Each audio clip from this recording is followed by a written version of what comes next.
Nuotaikos geros.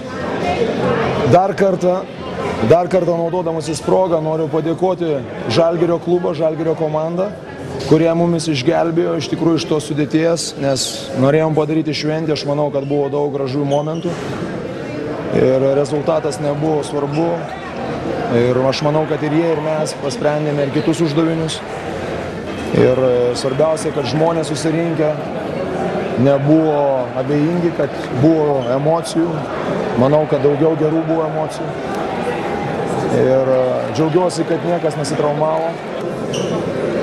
Na ir geros nuotaikos. Dar viena treniruotė laukia ketvirtadienį ir mes įskrendame į čempionatą. Ar gali komanda pasiekus optimalią sportinę formą, ar dar tikitės vėliau to? Na, kaip pasakyti, visą laiką kažką tai galima pridėti.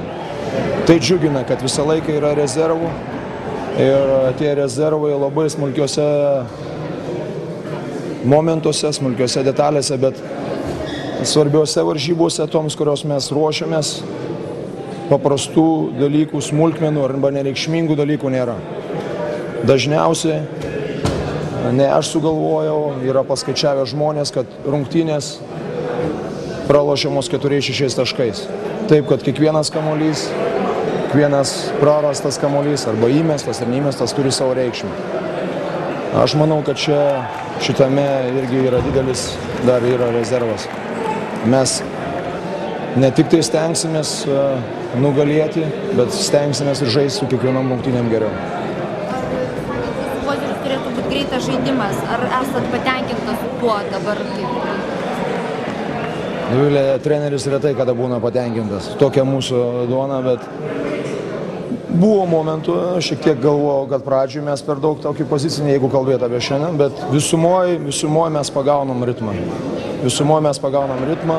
Aišku, yra labai sunku ir turbūt neįmanoma bėgti visas 40 minučių. Vienas dalykas bėgti, kitas dalykas protingai bėgti. Mes norime antras variantas. Žaisti greitai, bet neskubotai. Bet kada žaidi greitai, atsitinka visai. Ar starto vietą turėsite stabilų, ar vis dėlto nepriklausys nuo rungtynių? Daugiau mažiau taip, bet gali įvykti korekcijos ir mes žiūrėsim, kas mums yra patogiau, šiek tiek modeliuosim. Tomas Delikaitis.